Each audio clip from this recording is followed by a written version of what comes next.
Assalamualaikum students, today we are going to discuss the topic of relative atomic mass and atomic mass unit that is present on your page number 18, class 8 and 9th chemistry.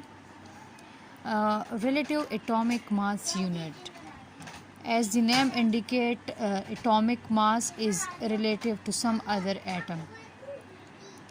If we want to measure a small atom, the mass of a small atom in grams or kilograms, that will be impossible because the value will be so small. So the chemists decide that carbon 12 as a standard to compare the mass of other atoms with the carbon 12.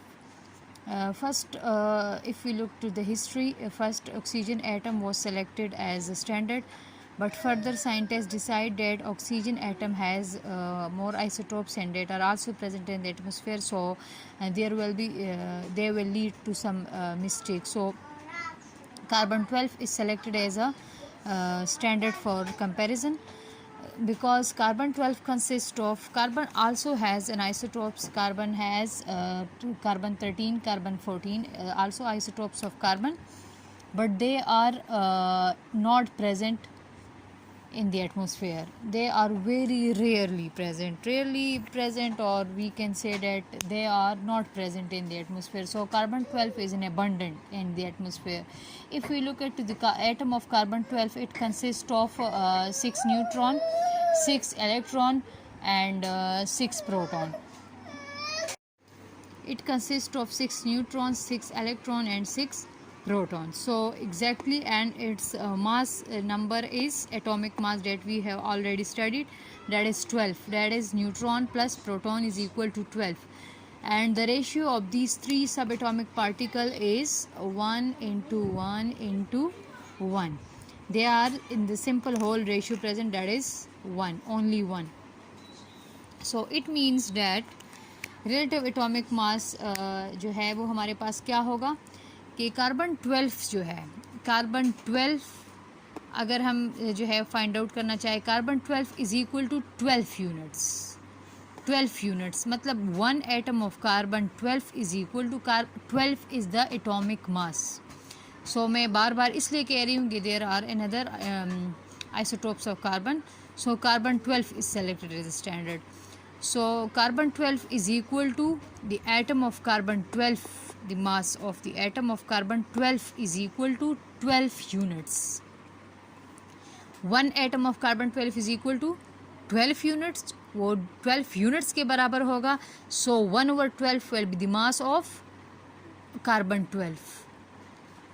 मतलब is equal to 1. वो हमारे पास किसके बराबर होगा? 1 के बराबर होगा. 1 over 12 मतलब हमारे पास जो है 12वां हिस्सा जो है वो किसके बराबर होगा? 1 के बराबर होगा. जैसे 1 atom is composed of 12 units. तो इसका मतलब ये है कि किसी भी चीज़ का जो है, किसी भी एटम का, if you want to find the mass of any atom of any element, so we have to compare their atom with the standard, and their standard is carbon 12. So we look at the definition of relative atomic mass unit. So this is the definition. The relative atomic mass of an element is the mass of an atom of element relative to the mass of 1/12 of the mass of carbon 12. एक हिस्से के जो बराबर होगा. Because हमने क्या कहा कि carbon 12 is equal to 12 units. 1 unit के बराबर जो मास होगा किसी भी एटम का, 12 यूनिट के नहीं, क्योंकि 1 atom is equal to 12 units. मैं बार बार आप लोगों को कह रही हूँ, 1 atom of carbon 12 is equal to 12 units. तो 1 यूनिट के बराबर, इसमें से हम अगर 1 यूनिट ले लें, 1 यूनिट के बराबर हमारे पास किसी चीज़ एटम का जो है मास होगा, तो वो हमारे पास 1 यूनिट के साथ कंपेयर किया जाएगा. Then that will be the mass of that atom. For example अगर हम जो है मैग्नीशियम को देखें, तो मैग्नीशियम हमारे पास क्या है? Magnesium is also present in the periodic table and that is also an element. Magnesium का हमारे पास किसके बराबर होता है? Magnesium. 1 atom of magnesium is equal to 2 atoms of carbon 12. Carbon 12 की 2 एटम्स, तो कितने यूनिट्स हो गए? 1 atom of carbon 12 is equal to 12 units.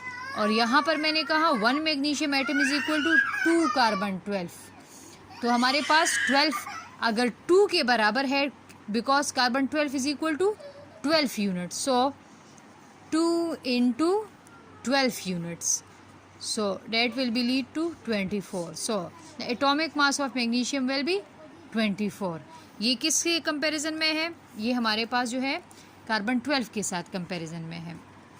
तो ये था हमारे पास क्या चीज़, ये था हमारे पास रिलेटिव एटॉमिक मास यूनिट। हमारे पास किसी भी एटम का जो है रिलेट करते हैं, कंपैरिजन करते हैं विद द कार्बन 12, तो हमारे पास वो कहलाता है रिलेटिव एटॉमिक मास यूनिट।